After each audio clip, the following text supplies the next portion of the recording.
Addictions and weirdos are like the main industries. Because then you got addiction will always win. Yeah, you got people nicotine, need it. You got caffeine. I mean, McDonald's is an addiction.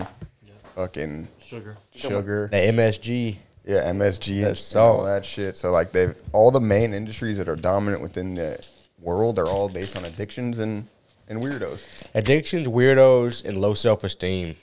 Because like you could no seriously, bro. Like the women's market is like driven by low self-esteem. Yeah. Like all the cosmetic and beauty products is all weight loss stuff. That is all just driven in the hatred of oneself. It's 100% true. So I guess drugs are too. Yeah. If you think about the drug trade, a lot of times. As I spark up my drugs.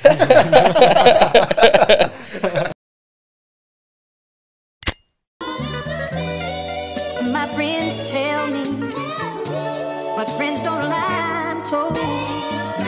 All the time.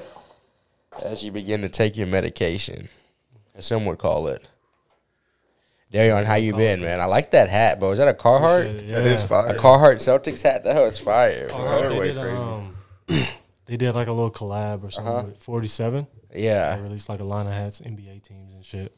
I got you. I didn't know it was Carhartt, just on the base color. The side says Carhartt, I didn't think. see that. But then off the like color, it looked like Carhartt. The texture is real Carhartt. Yeah, for sure. No, that's one of those ones you have to like go to Lids to get. Yeah. No, that shit. You know what I mean? That was nice. I bought this online. Shout out Instagram. On Instagram? Yeah.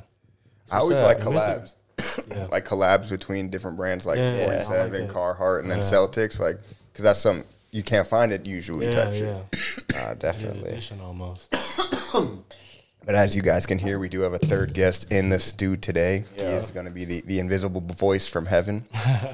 So shout out Darion for coming through. That's what we'll call him today. Chilling with us. And on today's episode, really the only topic we really wanted to cover was the cart ban that's coming around the corner. We got about 33 days left. 32 maybe less. Dude, the closer we get to April 1st, the sadder it gets. Yep. So I looked into any cart ban updates and stuff like that, and let me pull this up because I do smoke professionally, so I forget things. Yeah. Fuck, where'd that go? Oh, here it is. All right. So, yeah, it still seems like the cart ban as of April 1st, they're saying the latest it could possibly go into effect is April 26th. And what does effect mean? It says effective no later than April 26th. It directs the U.S. Postal Service to promulgate, hell of a word. Shit. Promulgate regulations prohibiting shipping vapor products through the mail. So the latest. So they have to put in something like they're gonna start checking each package. I'm really wondering like what is about to happen though. I don't. Because right now it's illegal to ship the Delta-8 carts, but I know a good amount of people who already do it. You know, so how are they gonna stop Juuls, E-cigs, all the other vape shit that's out there, bro? There's tons of it.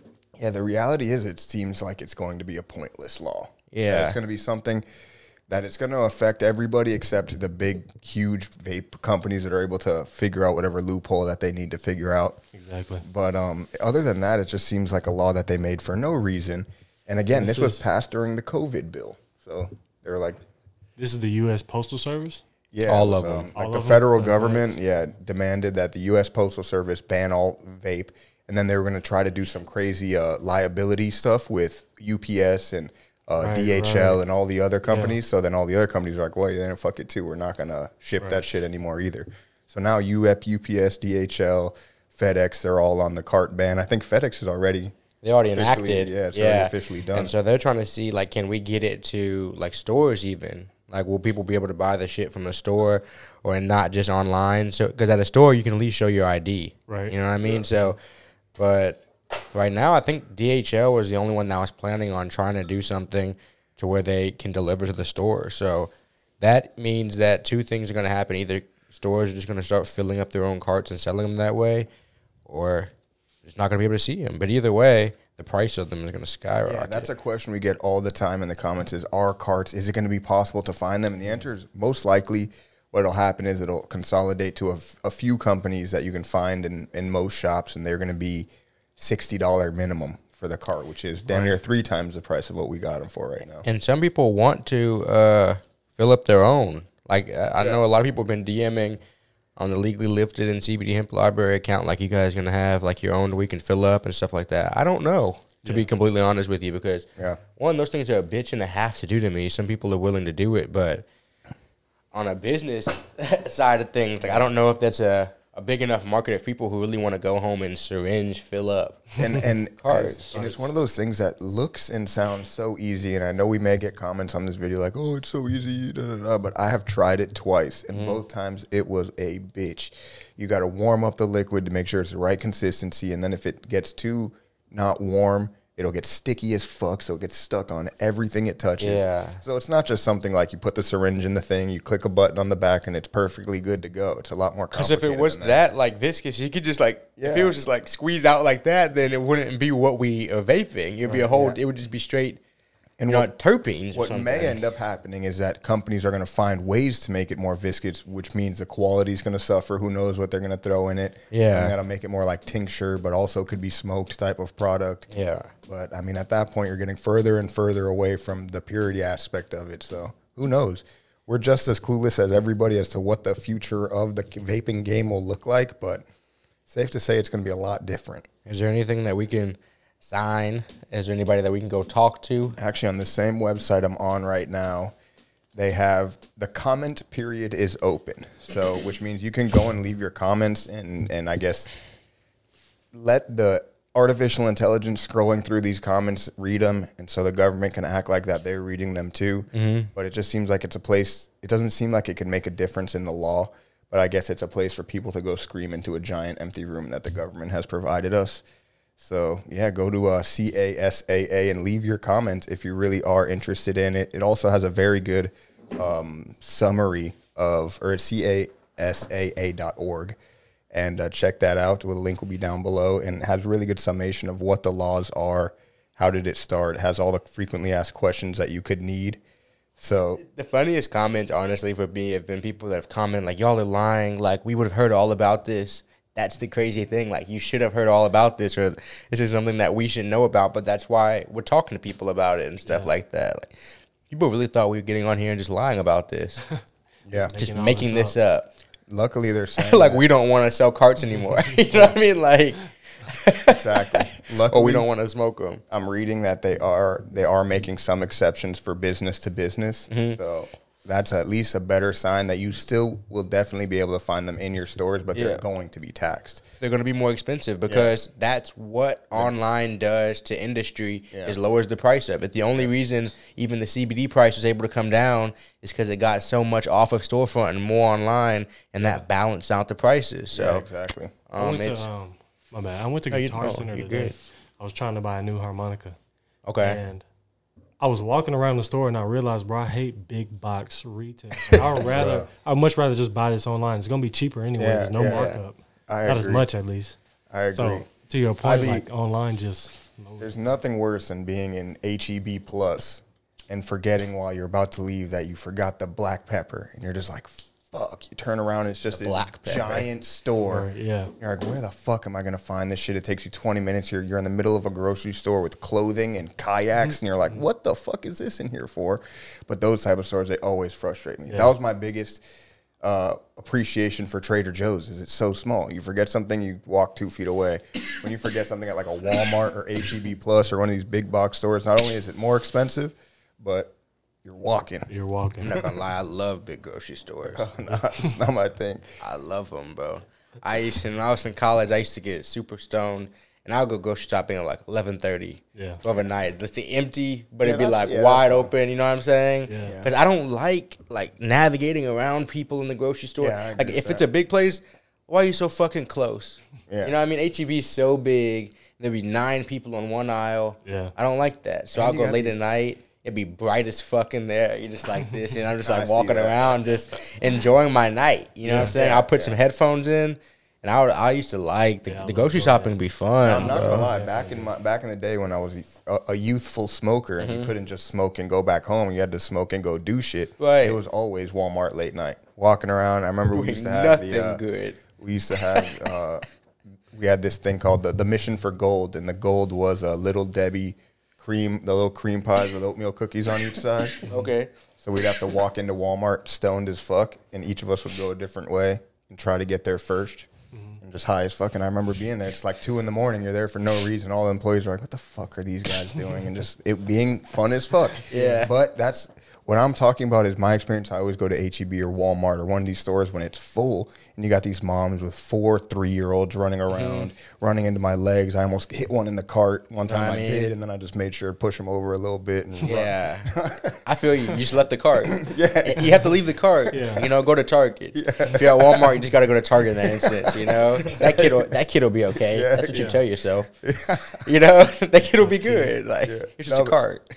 I'm not even lying. One time, I was coming out of the aisle, right, and there's a 12-year-old with like their 6-year-old, 5-year-old brother standing on the front of the cart, and they're like kind of running down the aisle, and the older brother stopped, and the kid just like stumbled and like ate the floor about 2 inches away from just catching the edge of my cart. He almost just went boom right into my cart. Instead, he ate the floor, but it was one of those things that if I had been 2 inches more forward, that kid might be missing an eyeball, and I'd be standing there like, what the fuck? Yeah. The kid's like, what did you do to my son? I'd be like, that ass, I'm going to Target. Because there's nothing I can do. I'm out there. That's what you gotta do, bro. He's bleeding. You just can't get caught, bro. I did nothing, you know. It's exactly. But if I stay, they'll find something to pin on me. They'll be like, "Hi, while shopping, that man's got to go to jail. He took a kid's eye out," and I was just standing there. Yeah, you're responsible for the idiocy of another person's child. Exactly. So yeah, that was like the first moment where I realized I hate stores like this. What do you hate kids? Too crowded. Nah, uncontrolled kids. I think I despise them in public places. Yeah. If you want your kid running around, leave him at home, put him in the backyard, or go take him to a park or something. Put him in the backyard. Yeah. Okay. Hell yeah. That's what my parents did. They said, "Here, like it's a retriever. There's a plastic castle out there, son. Go run on it, jump off it, run into it, break it, kick it." But stay outside for that and on your property, you know, get some monkey bars or something, or a nice local park, not in the H-E-B. You're liable to catch a cart. I'm telling you. You worked in the restaurant business. It's way worse than people do it in your restaurant. Oh, God. Man. People would let kids go wild in my restaurant, bro, and I'm sitting in that hole like, oh, no. You know what I'm saying? You had never, had a nightmare pullout after that as quickly as when you saw a kid throwing spitting up fucking magazines on the floor. Nothing was worse than I worked at the Snooze Breakfast Bar, so like a popular place for families to go. And their motto of the restaurant was like, just give the customer anything they want, no matter how ridiculous it is. Like people would be like, I want pineapple upside down pancakes with no pineapple, no cream, no sugar. It's like, so you don't want the pineapple upside down pancakes. You just want regular pancakes. But no, you have to do it on. So there used to be these kids that would come in, family, always, every 2 weeks, same family. Because after a while, you just know. Same kids, they'd come in and they'd start breaking the crayons and throwing them under the table. Breaking the crayons, throwing them under the table. And the mom would keep asking for new crayons. And we have to give it to them. So we'd get to the end of this meal. They'd come in twice a month. 30 crayons underneath the table in the middle of a huge Saturday rush hour. I gotta run under there, grab the broom, and clean these fucking 40 damn crayon pieces on the bottom of the shit while the mom isn't just telling her kid, hey, stop breaking the fucking crayons. I never experienced that as a kid. If I broke my crayons at a restaurant, my mom's like, well, you're fucked. I'm not asking. You're not getting more. I don't give a shit. You can still draw with broken crayons. Exactly. That's what makes it even worse. Yeah, it's not even like it's a pen and the pen has ink everywhere and you can't use it anymore or something. But I saw it. The kid would break the crayon, throw them on the floor, and then lose its shit. Just start screaming and freaking out. Was he autistic or something? I didn't ask. Because the kid might have been special. For real, the kid might have been special. Ma'am, control your special child. Yeah. Sergio would have walked up, ma'am, you need to put that thing in the backyard. Does he have a castle back there made of plastic? Could he go break it, run it, fall into it? Nothing was worse than those kids that, when I was about the age of 10, you'd go to theme parks and shit, and you'd see the one kid that's on a leash, and you're old enough to sympathize with them. You're like, ooh, man, that sucks. You ever see those kids? They just got the little chess piece, and they're on a leash walking with their family. It's like... Man, I was one of those kids. You was on a leash? My family went to Disney World one year. What? I was 3 or 4. had me on a leash. Oh my! We have like, you know, people back then used to get pictures printed out. Forgiven. Yeah. So we have pictures printed out, like in a box somewhere, of me on a leash with a harness on, like, like I'm a golden retriever.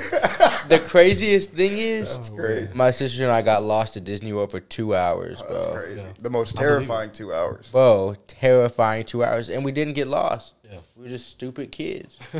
You know, maybe we should have been on a leash. True. My mom always had the strategy. We were old, honestly, but like Disney World is just a huge place for a child. Like when you get off of a ride and shit, like we got off a ride and we thought we didn't realize that the exit was like entry. It wasn't as far from like it was a whole different direction. So we're walking straight and we can't see our parents and shit, and we're just like, we're lost. That's it for us. How do we eat? We found an adult, and then they like took us like to this place where it's a whole room of lost kids. Oh, bro, I had to. I had to go there one time. A whole room of lost kids, and then we think we see we ask them, we're like, can we go look for our parents? And then they're like, we're not really supposed to do that. And my sister's like, it'll just be quick. I think he's right outside.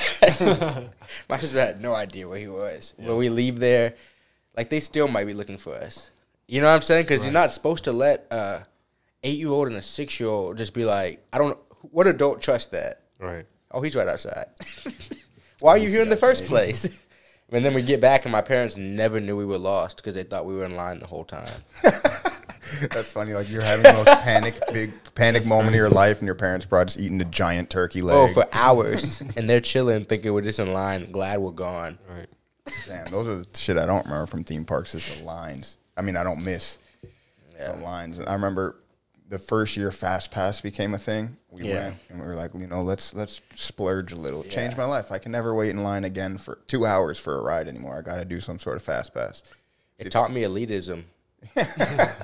Oh, it literally taught me how there's different like social classes in the world. Oh, yeah, because you're literally in line 2 hours. You watch the people walk by you, hop on the ride, get off. I remember walking by hours worth of lines.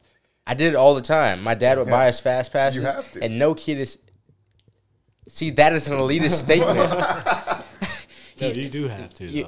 So you bought the $90 ticket to the park. For now $120 Fast Now you Pass. have to buy the $120 Fast Pass. No, you don't. You have to wait in line. No, I mean, it depends on your strategy. If you had like multiple days to go back to the park, I think waiting in a line is reasonable to get most of the park done. I agree. But if you have like one day, you got to get Fast Pass. You're not going to get most of the park. As an adult, as a kid, I would agree with you.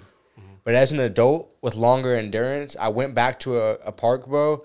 I realized that as a kid, most of our parents took us to the park from opening to, like, for me personally at least, we were like opening to like 2 o'clock.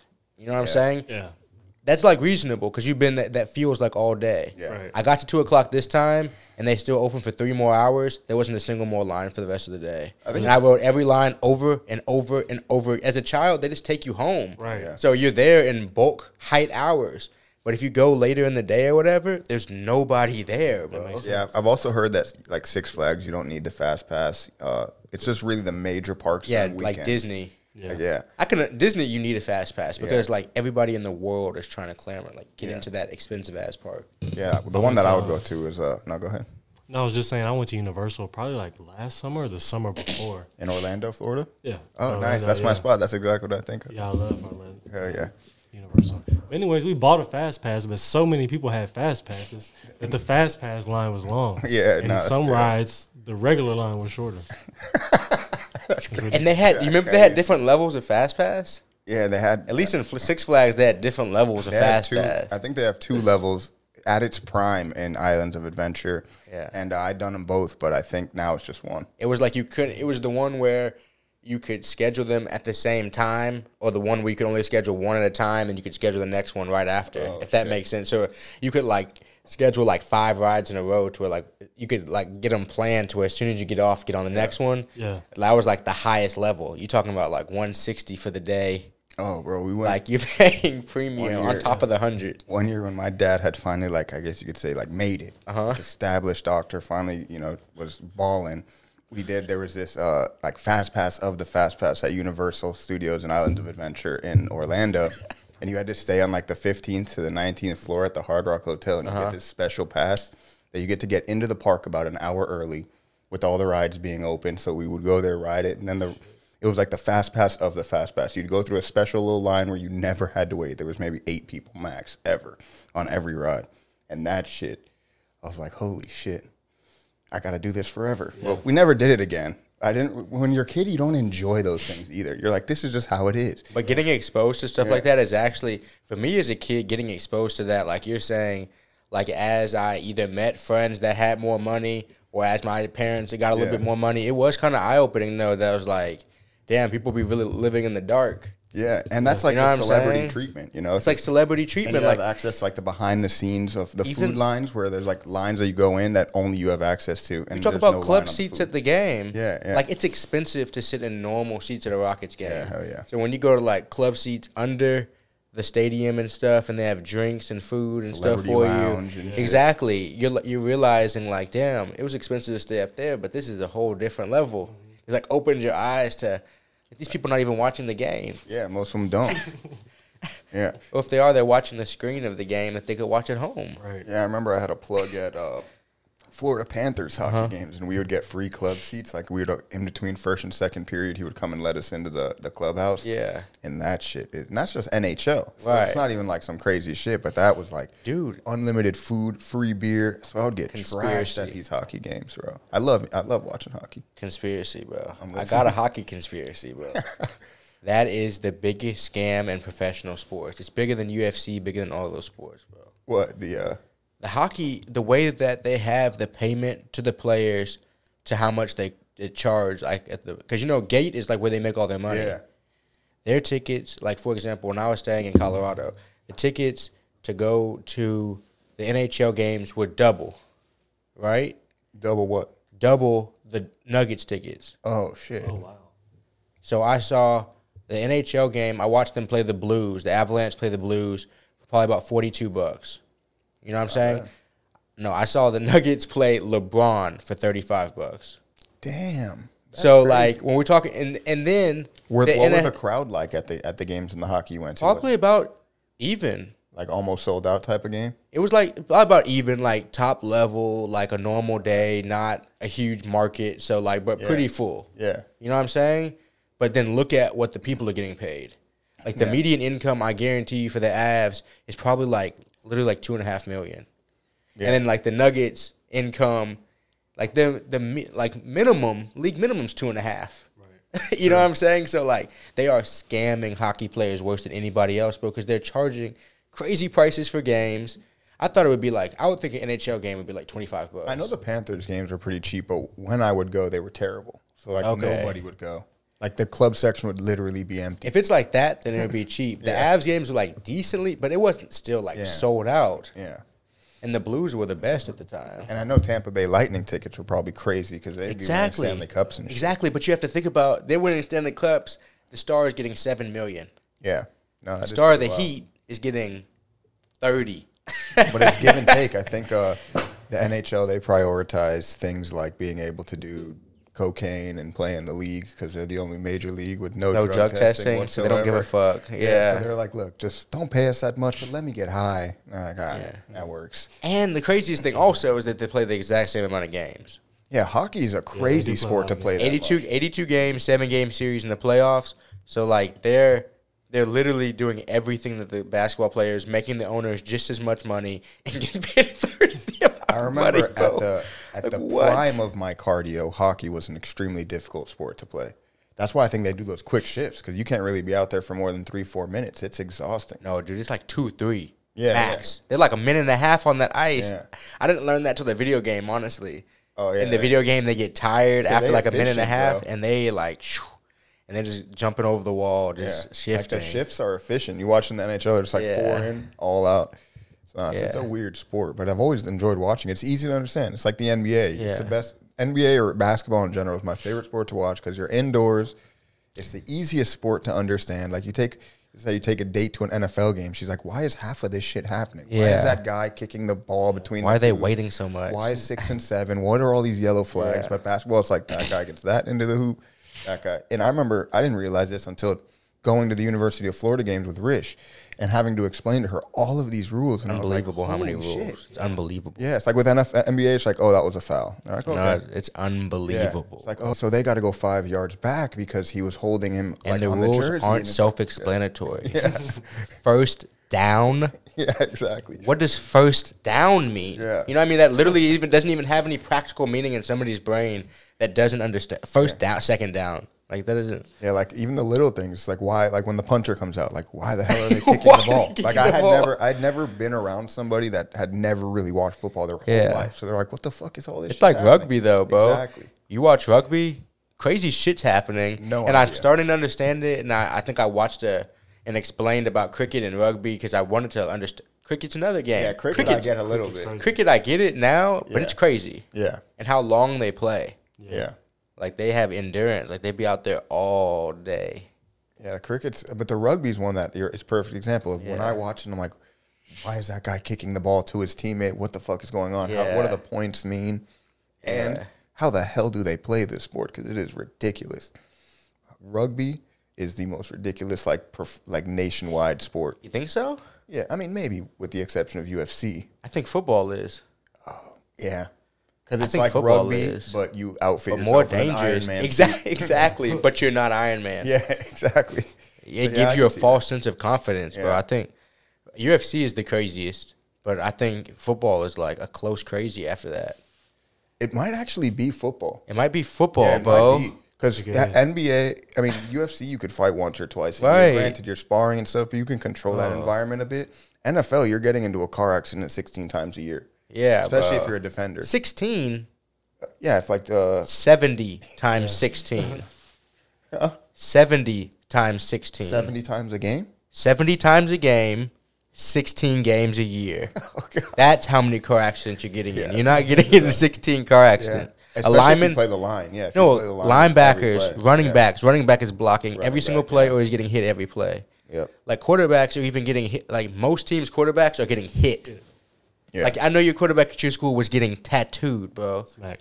At my school, because like they're not pros, and we're not even high level D1. Yeah. So the line is never better than the defensive line because they're just moving forward. Hell yeah. And you, as a quarterback, you're getting, bro.